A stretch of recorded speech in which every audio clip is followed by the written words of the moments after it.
ustedes se dan cuenta, lo que platicábamos ayer, esto no es más que parte de nuestras vidas. Nuestra filosofía es algo que, como yo lo definí ayer, no es más que una conducta diaria en nuestras vidas. Y esto es parte de esa conducta, ¿sí? Yo quisiera agradecer no solamente a todo lo que brillantemente expuso, sino pedirles que cada uno analice si esto no es parte de la doctrina de Jesús, quien nos indica que cada ser humano es hermano nuestro y que cada uno de nosotros debe ser con ese ser como quisiéramos que fuera con nosotros. Esto es lo que es espiritismo práctico, ¿sí? Por eso les decía ayer, hay que leer, hay que comprender, pero sobre todo hay que practicar. Hablar es fácil, pero practicar lo que uno aprende es bien difícil, por muchas razones. Incluso acá tenemos claro lo que la evolución del ser humano ha dado y ha sido. Comentábamos que hace 30 y tantos años, cuando yo me recibí de médico, esto no existía. Para nosotros no existía.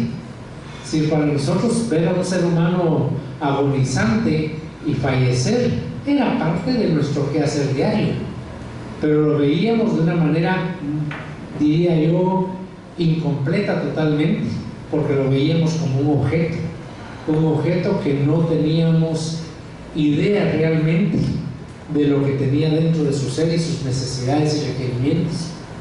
Progresivamente hemos sido educados para que esto cambie, y entonces ahora viene Anita y nos dice: miren, esto es lo que hay que hacer en esos momentos tan difíciles porque, insisto, nadie ha sido educado para comprender, aceptar que la muerte es un proceso de la vida, no solo en uno, sino en los seres que aman. Cuando nosotros vemos a alguien en una funeraria o podemos ir a dar unas condolencias por alguien que conocimos, lo vemos de una manera, ¿cómo diría yo? No sé si la expresión correcta sea secundaria o sin mayor importancia, pero cuando es un ser al que amamos, se nos viene el mundo encima, ¿sí? Y eso no debiera ser, porque debemos tener esa educación espiritual donde nosotros debemos comprender que el proceso de la muerte es parte del proceso de la vida, valga la redundancia, y que obviamente tenemos que hacer de ese proceso de dejar la existencia material lo más digno posible. Lo más digno posible significa el apoyo al paciente, a la familia, y algo que Anita tocó un poquito nada más así rápidamente, y es que consensuar, que ponerse de acuerdo con la familia y el paciente. Cuando no hay ninguna forma de que exista resolución del problema, platicar con ellos y decirles, y ayer lo platicábamos: miren, este hospital tiene dolor, las energías que tiene aquí es de dolor, todo lo que usted ve es dolor. ¿Por qué no? Ya que no tenemos, obviamente es una forma diferente de comunicarlo hacia la familia del paciente, no en esta forma como yo lo digo. Miren, ¿qué es lo que más quisiera usted? Les aseguro que el 99% dirían: yo quiero estar en mi casa, con mi familia, con mis nietos, con todos los que amo, ¿sí? Ahora viene otro punto: la ingratitud de las familias. Cuando llegan a un hospital y dicen: miren, aquí que se quede, ¿sí? Yo no tengo quien lo cuide, yo no puedo darme ese tiempo, así que aquí en el hospital que fallezca. O también, no sé cómo expresar o cómo señalar este punto grave, que lleguen las familias y digan: mire, haga todo lo que sea posible, pero mire, señora, ya no hay nada que hacer, siga adelante.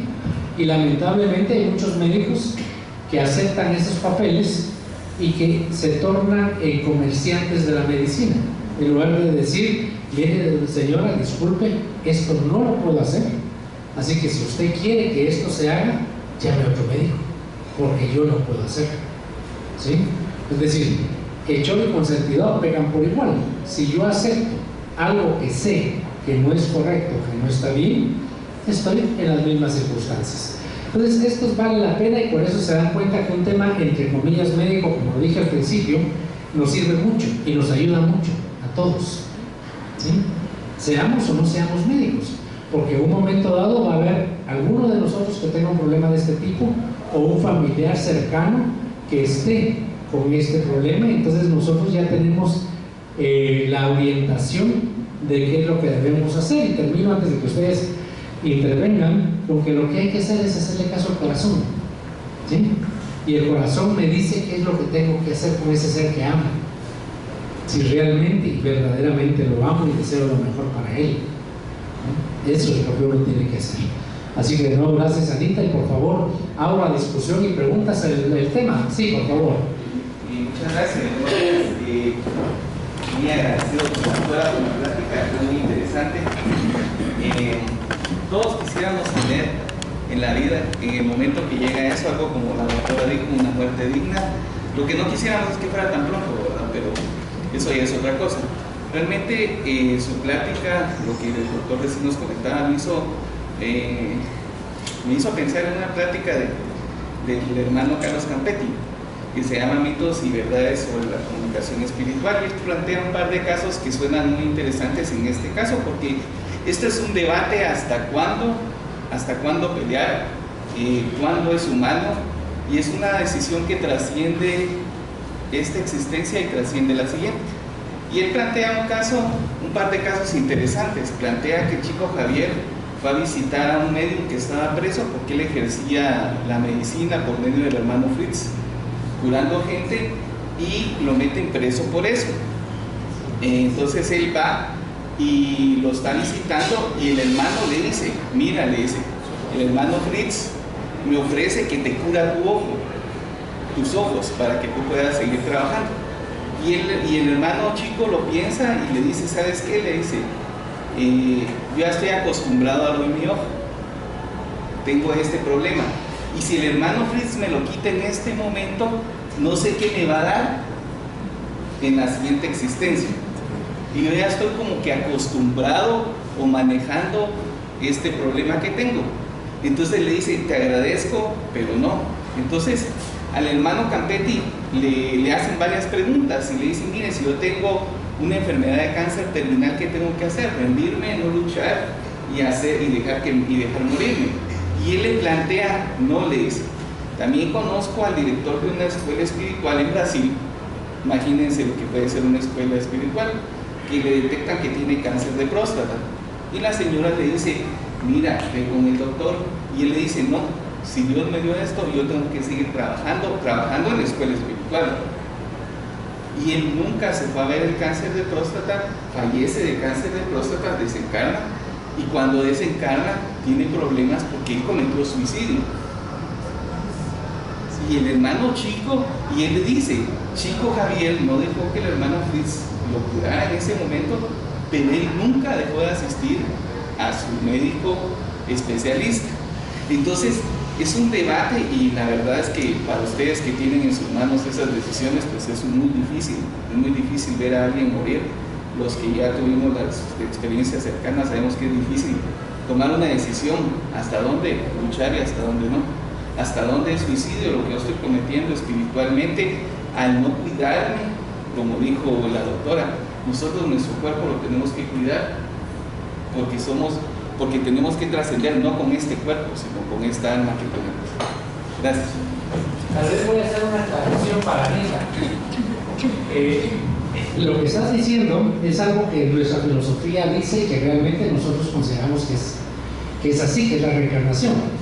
Entonces consideramos que la reencarnación no es más que procesos de vida continuos, o retornar al plano material, usemos esa expresión nada más, pero que traemos dentro de nuestro equipaje los errores de ayer y la forma como debemos manejarlos, o cómo debemos aceptar el proceso, no sé.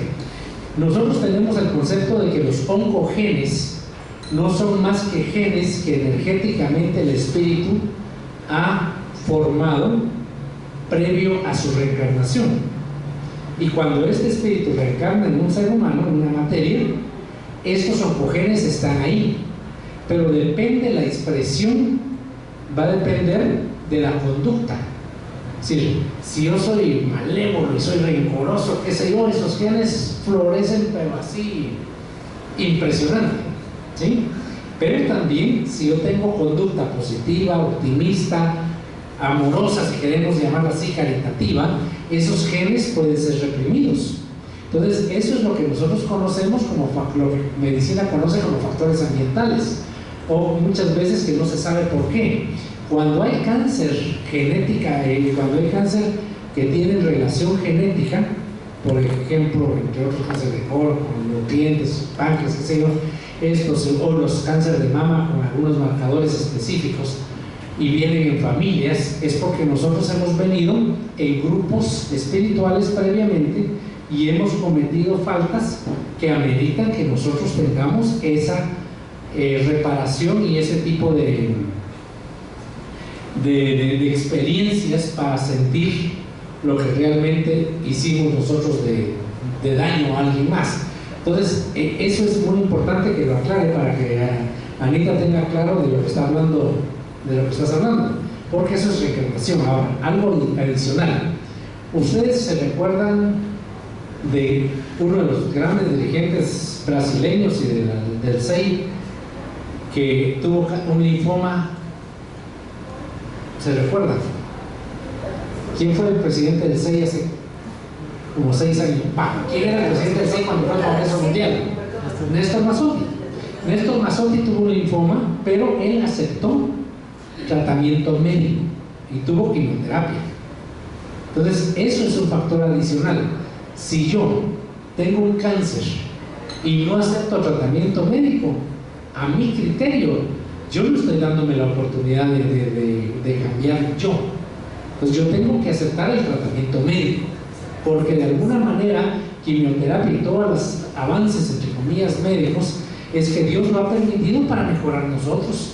Si no podemos pensar en que si yo tengo una enfermedad X y hay una posibilidad de tratamiento, yo no lo acepto. Sí, yo he tenido problemas, algo tan simple de rodillas. Entonces tuve que hacerme 2 artroscopías, dolor, derrame. Yo no le iba a decir, miren, eso me tocó y yo sigo con mi cambio y todo. No, había la oportunidad de estar mejor y lo hice. Y eso me ayudó mucho. Entonces, eso es algo importante. Tal vez la expresión final es ayúdate que Dios te ayudará. Si uno tiene que tener la voluntad de que las cosas que uno puede cambiar hacia bien, lo debe hacer. ¿Sí? Eso también es algo importante. Y obviamente nosotros como médicos no sabemos muchas veces, y ahorita no me dejará mentir, cuál es el momento preciso en decir ya no voy a hacer nada y tengo que plantear. Lo que no sé, y es una pregunta que yo tengo, es cuando uno tiene un paciente terminal, ¿sí? Alguien me dice, porque estuve platicando con un sacerdote que estaba como paciente en el Pilar hace unos días, y le decía, mire, ¿qué tanto tiene que el paciente saber su enfermedad? Y me dice, mire, si él tiene derecho a saberlo y puede usted decirlo. Entonces, eso es algo que es muy difícil, filosóficamente hablando, en qué momento yo puedo decirle al paciente, mire, usted tiene un cáncer terminal, obviamente no de esta forma, y usted no tenemos nada más que hacerle.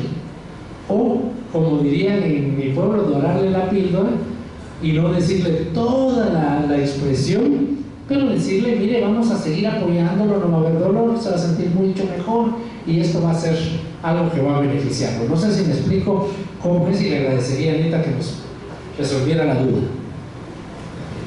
Yo en la clínica de paliativos la tengo un poco más fácil, porque todos los que llegan referidos a la clínica es porque el médico, su médico tratante, sea el oncólogo, el cirujano oncólogo o algún otro especialista que ya lo ha visto, se dio cuenta de que llegó un momento en el que los tratamientos que estaban como el objetivo de curar no van a conseguir lo que se perseguía, ¿verdad?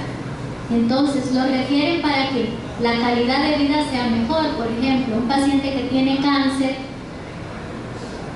el cáncer original haya sido en la próstata y que haya matado siembras a nivel de la columna, eso ocasiona un dolor muy muy fuerte. Entonces lo refieren para control del dolor. ¿Qué es lo que utilizamos para el dolor? Utilizamos morfina. Hay muchos prejuicios sobre la utilización de la morfina, ¿verdad? Porque se cree que yo me tomo una tableta de morfina y voy a ser un adicto. Otra cosa es de que me tomo una tableta de morfina y como es utilizado como anestesia me va a provocar un efecto sedativo, me va a hacer que se deprima el centro que me indica a mí que tengo que respirar, pero no pasa eso. Si la medicación se utiliza como un objetivo de alivio, no me va a provocar una adicción y el paciente, si más adelante se resuelve el cáncer, puede dejar de tomar en cualquier momento el medicamento sin ningún problema de someterse a terapias para que lo ayuden a deshabituarse del uso de los medicamentos. Ahora bien, si hablamos de diagnósticos muy fuertes para el paciente, que es otra cosa que no nos le enseñan en las escuelas de medicina, es la manera de comunicarle a los pacientes y a la familia las noticias.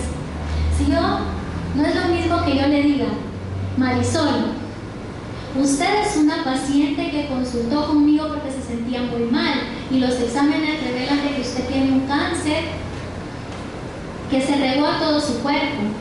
El pronóstico de vida son 3 meses.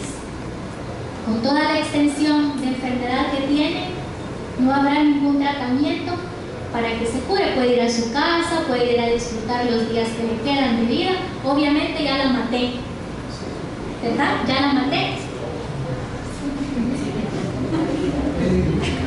Porque en el momento en el que yo le dije este montón de cosas, yo no sé si realmente me las comprendió, porque ella estaba mortificada por el diagnóstico, porque tenía un padecimiento.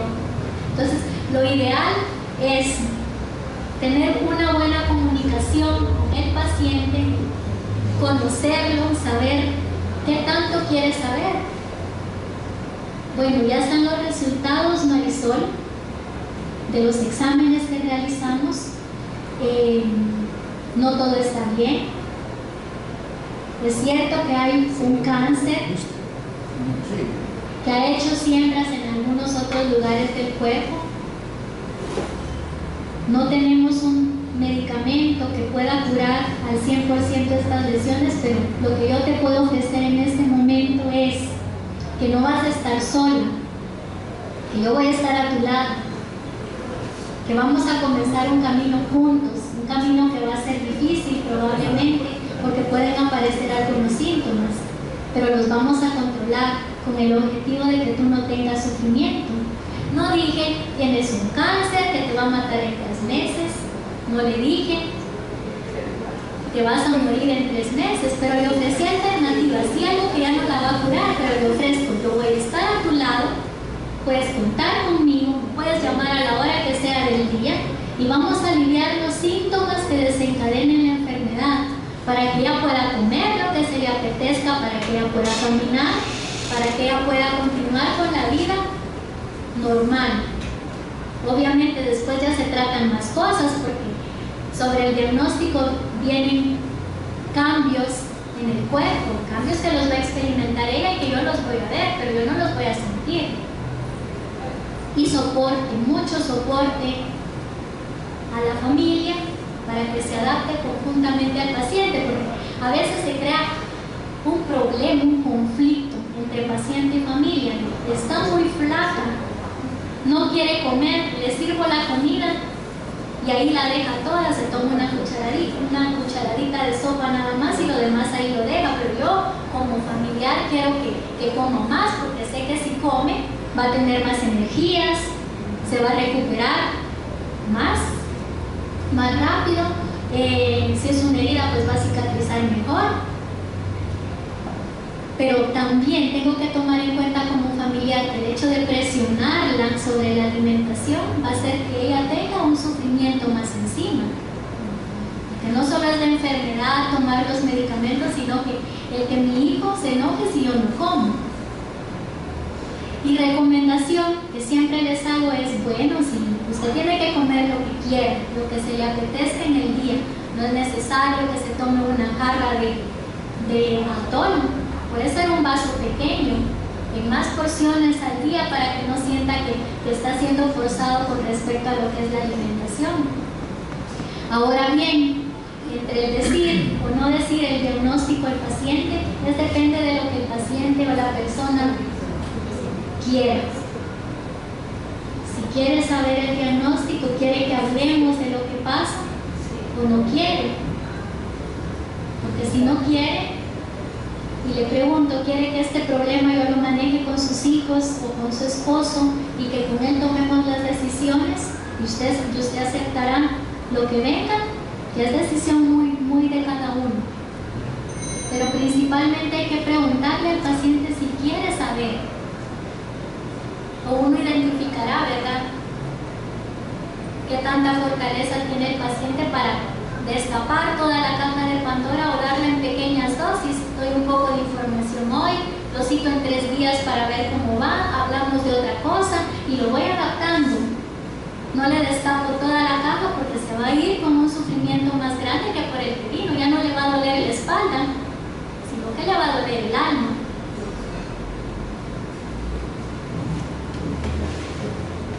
No sé si alguien más quiere. Sí, doctora, muchas gracias por esa plática tan clara y tan aprovechable. Hace un tiempo, en una comunicación, yo escuché algo que hablaba de un espíritu de un médico de la etapa más antigua, digamos, o sea, digamos, de 1950. Y él hablaba que en el futuro, cuando se empezase a dar ya, digamos, la vida de regeneración o el mundo de regeneración, hablaba de que iban a desaparecer 2 profesiones. Una iba a ser la profesión médica, o sea, iba a desaparecer el médico e iba a desaparecer el abogado. Y en esa oportunidad, pues, nos quedamos, estamos escuchando, pues, fue muy cómodo. Ahora, con esta práctica de bioética, estoy entendiendo cuál era la esencia de lo que decía este ser. Precisamente el médico de ahora va a ser, como explicaba el doctor Recinos, ya un médico aplicando una bioética dentro de la rama de la medicina. Entonces podríamos diferenciar, digamos, un médico completamente materialista y un médico ya aplicando una bioética espiritual, podríamos decir, porque ya sería un nuevo ente profesional que le aplicaría la medicina ya a los aspectos materiales y los aspectos, podríamos decir, espirituales. Eso me parece a mí muy interesante porque ya estamos viendo, pues, ya la realización de una nueva medicina, tal vez una renovación de la medicina, donde ya el médico ya no es el individuo que digamos podríamos decir, duro para poder enfrentar, digamos, los embates del dolor humano, sino que ya va a despertar en él ya un maestro. Entonces vamos a decir que el médico de hoy en adelante va a ser ya un médico maestro, ¿verdad? Y eso lo veo yo como ya en esencia la bioética aplicada. Gracias. Es un poco como cuestionable esto, ¿verdad, doctor? Porque el hecho de servir, uno asume de que si uno escoge una profesión que implica el involucrarse tanto y el conocer muchos aspectos de la vida de otras personas a diario, y no solo de una, sino que muchas, pues médico puede ser cualquiera que quiera, pero el don de servir y las actitudes y aptitudes no se las van a enseñar en la escuela de medicina. Lo van a enseñar a curar, a trabajar, a pelear la vida, pero no lo van a enseñar a sentir compasión. Si esa compasión yo no la aprendí en la adolescencia o en la infancia, difícilmente se logra desarrollar esa compasión más adelante. Lo que nos queda a nosotros con el doctor Recinos es tratar un poquito de humanizar. porque hay patrones de conducta que uno ya no puede cambiar, pero sí puede tratar de humanizar, de hacer de que se vea que la medicina tiene que ser humana y de meter ciertas cosas no como parte de cambios en su vida, porque se vería mal y no lo van a aceptar. Pero si yo lo propongo como una rama diferente de la medicina, que se preocupa por el bienestar de los pacientes para que sea conservada su integridad como persona hasta el último momento de su vida, la cosa es diferente, porque lo estoy metiendo como una rama de la medicina. Hay gente que sí, pues, que tiene actitudes, que tiene aptitudes, que tiene don de servicio, que tiene muy desarrollado la compasión, y hay que tener también mucho cuidado cuando se habla de compasión, porque al hablar de compasión yo puedo decir, ay, pobrecito, el Señor no tiene familia, no tiene que comer, está solo, pero se queda ahí en eso, y el otro